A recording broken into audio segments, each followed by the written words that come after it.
जय माता दी। नमस्ते, मैं हूं धर्मेंद्र कुमार मिश्रा और आप देख रहे हैं हमारा यूट्यूब चैनल। आज हम लोग माँ दुर्गा के दुर्गा सप्तशी के प्रथम अध्याय का पाठ का श्रवण करेंगे। तो चलिए पाठ को शुरू करते हैं। ओम श्री दुर्गाय नमः। प्रथम चरित्र के ब्रह्मा ऋषि, महाकाली देवता, गायत्री छंद, नंदा शक्ति, रक्तदंती का बीज, अग्नि तत्व ऋग्वेद स्वरूप है। श्री महाकाली देवता की प्रसन्नता के लिए प्रथम चरित्र के जप में विनियोग किया जाता है।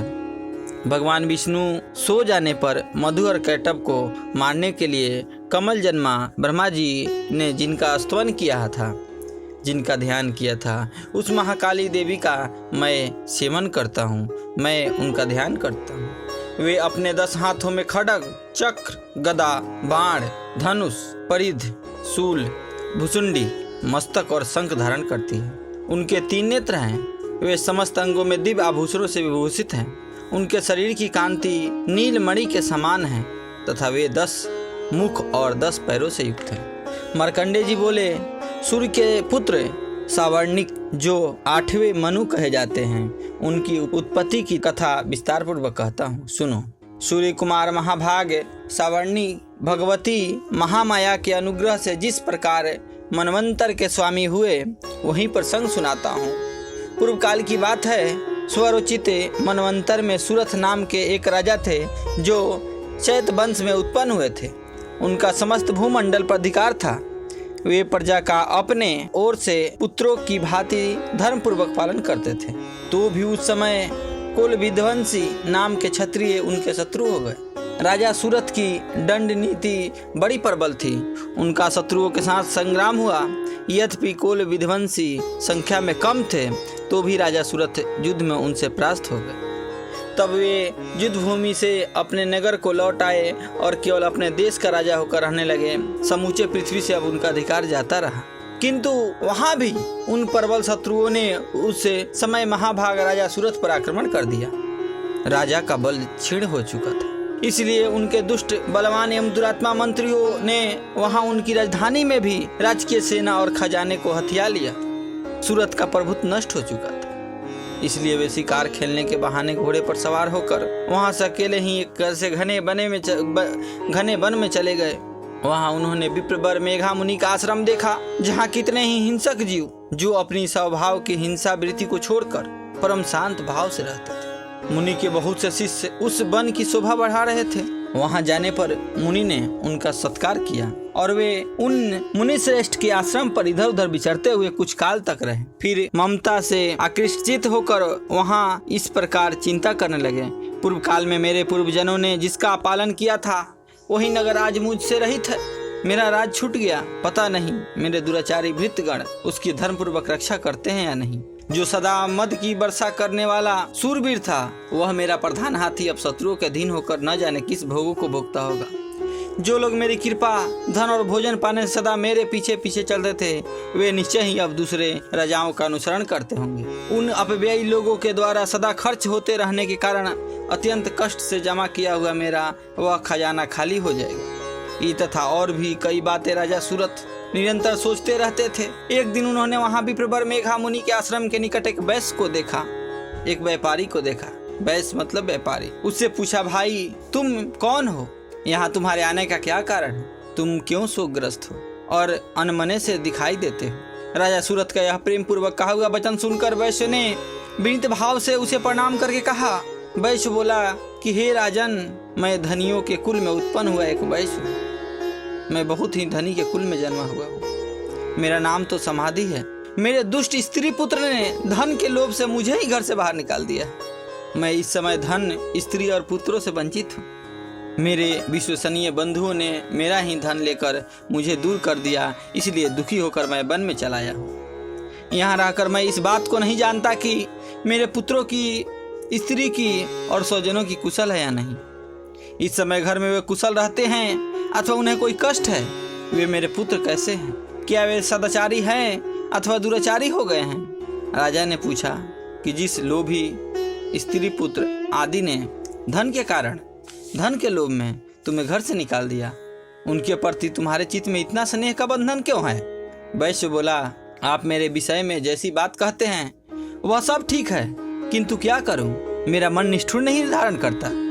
जिन्होंने धन के लोभ में पड़कर पिता के प्रति स्नेह, पति के प्रति प्रेम तथा आत्मीय जने के प्रति अनुराग को तिलांजी दे दिया, मुझे घर से निकाल दिया है, उन्हीं के प्रति मेरे हृदय में इतना स्नेह है। हे महामते, गुणहीन बंधुओं के प्रति भी जो मेरा चित्त इस प्रकार प्रेम मग्न हो रहा है, यह क्या है? इस बात को मैं जानकर भी नहीं जान पा। उनके लिए मैं लंबी सांसें ले रहा हूँ और मेरा हृदय अत्यंत दुखित हो रहा है। उन लोगों में प्रेम का सर्वथा भाव है, तो भी उसके प्रति जो मेरा मन में निष्ठुर नहीं हो पाता, इसके लिए मैं क्या करूं? मार्कंडे जी कहते हैं कि ब्राह्मण तदंतर राजाओं में श्रेष्ठ सूरथ और वह समाधि नामक वैश्य दोनों साथ साथ मेघा मुनि के सेवा में उपस्थित हुए और उनके साथ यथा योग न्यायकुल विनय पूर्वक बर्ताव करके बैठे। तत्पश्चात वैश्य और राजा ने कुछ वार्तालाप आरंभ किया। राजा ने कहा कि हे भगवान, मैं आपसे एक बात पूछना चाहता हूँ, उसे बताइए। मेरा चित्त अपने अधीन न होने के कारण वह बात मेरे मन को बहुत दुख देती है। जो राज मेरे हाथ से चला गया है उसमें और उसके संपूर्ण अंगों में मेरी ममता बनी हुई है। हे मुनिश्रेष्ठ, यह जानते हुए भी कि वह मेरा नहीं है, अज्ञानी की भांति मुझे उसके लिए दुख होता है। यह क्या है? इधर यह वैश्य भी घर से अपमानित होकर आया है, इसके पुत्र स्त्री और अपने स्वजनों ने इसे छोड़ दिया, स्वजनों ने भी इसका परित्याग कर दिया है, तो भी यह उनके प्रति अत्यंत हार्दिक स्नेह रखता है। इस प्रकार यह तथा मैं दोनों ही बहुत दुखी हैं। जिसमें प्रत्यक्ष दोष देखा गया है उस विषय के लिए भी हमारे मन में ममता जनित आकर्षण पैदा हो रहा है। हे महाभाग, हम दोनों समझदार हैं, तो भी हम में जो मोह पैदा हुआ है यह क्या है? विवेक शून्य पुरुष की भांति मुझ में और इसमें भी यह मूर्खता प्रत्यक्ष दिखाई देती। ऋषि कहते हैं कि हे महाभाग, विषय मार्ग का ज्ञान सब जीवों को है, इसी प्रकार विषय भी सबके लिए अलग अलग है। कुछ प्राणी दिन में नहीं देखते तथा दूसरे रात में नहीं देखते, तथा कुछ जीव ऐसे हैं जो दिन और रात्रि में भी बराबर ही देखते। यह ठीक है कि मनुष्य समझदार होते हैं, किंतु केवल वे ही ऐसे नहीं हो। पशु, पक्षी, मृग आदि सभी प्राणी समझदार होते हैं। मनुष्यों की समझ भी वैसी ही होती है जैसी उन मृग और पक्षियों की होती है, तथा जैसी मनुष्यों की होती है वैसी ही उन मृग पक्षी आदि की होती है। यह तथा अन्य बातें भी प्रायः दोनों में समान ही है। समझ होने पर भी इन पक्षियों को तो देखो, यह स्वयं भूखे से पीड़ित होते हुए भी मोह बस बच्चों की चोंच में कितने चाव से अन्न के दाने डाल रहे हैं। नरश्रेष्ठ, क्या तुम नहीं देखते कि ये मनुष्य समझदार होते हुए भी लोभ बस अपने किए हुए उपकार का बदला पाने के लिए पुत्रों की अभिलाषा करते हैं? यद्यपि उन सब में समझ की कमी नहीं है, तथापि वे संसार की स्थिति, जन्म परंपरा बनाए रखने वाली भगवती महामाया के प्रभाव द्वारा ममतामय भंवर से युक्त हो मोह के गहरे गर्त में गिराए गए हैं। इसलिए इसमें आश्चर्य नहीं करना चाहिए। जगदीश्वर भगवान विष्णु की योग निद्रा रूपा जो भगवती महामाया है, उन्हीं से यह जगत मोहित हो रहा है। वे भगवती महामाया देवी ज्ञानियों के भी चित्त को बलपूर्वक खींचकर मोह में डाल देती है। वे ही इस संपूर्ण चराचर जगत की सृष्टि करती तथा वे ही प्रसन्न होने पर मनुष्यों की मुक्ति के लिए वरदान देती है। वे ही परा विद्या, संसार बंधन और मोक्ष की हेतु भूता सनातनी देवी तथा संपूर्ण ईश्वर की अधीश्वरी है। राजा ने पूछा कि भगवान, जिन्हें आप महामाया कहते हैं, वे देवी कौन है? ब्राह्मण, उनका आविर्भाव कैसे हुआ तथा उनके चरित्र कौन कौन है? ब्रह्मा वेताओं में श्रेष्ठ महर्षि उन देवी का जैसा प्रभाव हो, जैसा स्वरूप हो और जिस प्रकार प्रादुर्भाव हुआ हो, वह सब मैं आपके मुख से सुनना चाहता हूँ। ऋषि कहते हैं कि राजन, वास्तव में तो वे देवी नित्य स्वरूपा ही है। संपूर्ण जगत उन्हीं का रूप है तथा उन्हीं ने समस्त विश्व को व्याप्त कर रखा है। तथापि उनका प्रकट अनेक प्रकार से होता है। वह मुझसे सुनो, यद्यपि वे नित्य और अजन्मा हैं, तथापि जब देवताओं का कार्य सिद्ध करने के लिए प्रकट होती है, उस समय लोक में उत्पन्न हुई कहलाती है। कल्प के अंत में जब संपूर्ण जगत एकावर्ण वन में निमग्न हो रहा था और सबके प्रभु भगवान विष्णु शेष नाग की सैया बिछाकर योग निद्रा आश्रय ले सो रहे थे, उस समय उनके कानों के मैल से दो भयंकर असुर उत्पन्न हुए, जो मधु और कैटभ के नाम से विख्यात। वे दोनों ब्रह्मा जी का वध करने को तैयार हो गए। भगवान विष्णु के नाभि कमल में विराजमान प्रजापति ब्रह्मा जी ने जब उन दोनों भयानक असुरों को अपने पास आया और भगवान को सोया हुआ देखा, तब एकाग्रचित होकर उन्होंने भगवान विष्णु को जगाने के लिए उनके नेत्रों में निवास करने वाली योग निद्रा देवी का स्तवन किया, जो इस विश्व की अधीश्वरी, जगत को धारण करने वाली, संसार का पालन और संहार करने वाली तथा तेज स्वरूप भगवान विष्णु की अनुपम शक्ति है। उन्हीं भगवती निद्रा देवी की भगवान ब्रह्मा स्तुति करने लगे। ब्रह्मा जी ने कहा, हे देवी, तुम ही स्वाहा, तुम ही स्वाधा और तुम ही वटकार हो। स्वर भी तुम्हारे ही स्वरूप है। तुम ही जीवनदायिनी सुधा हो।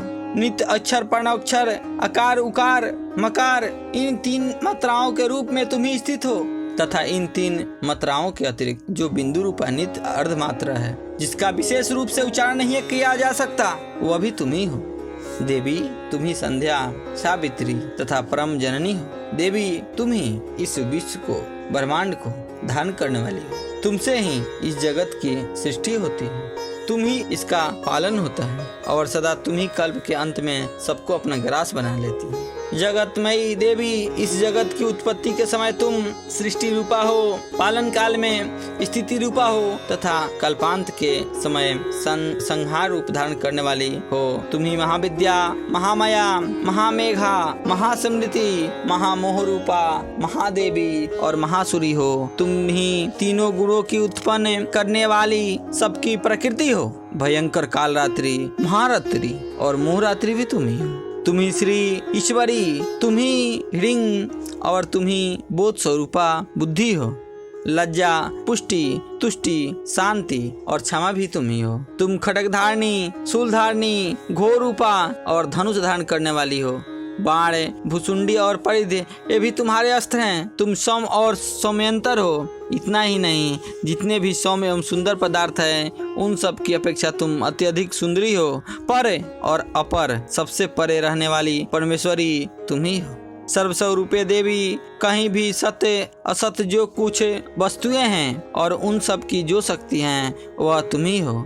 ऐसी अवस्था में तुम्हारी स्तुति क्या हो सकती है? जो इस जगत की सृष्टि, पालन और संहार करते हैं, उन भगवान की जब तुमने निद्रा के अधीन कर दिया है, तब तुम्हारी स्तुति करने में यहाँ कौन समर्थ हो सकता है? मुझको, भगवान शंकर को तथा भगवान विष्णु को भी तुमने ही शरीर धारण कराया है, अतः तुम्हारी स्तुति करने की शक्ति किसमें है? देवी, तुम तो अपने इन उदार प्रभावों से ही प्रशंसित हो। ये जो दोनों दुर्दश असुर मधु और कैटभ हैं, इनको मुंह में डाल दो और जगदीश्वरी भगवान विष्णु को शीघ्र ही जगा दो। साथ ही इनके भीतर इन दोनों महान असुरों को मार डालने की बुद्धि उत्पन्न करो।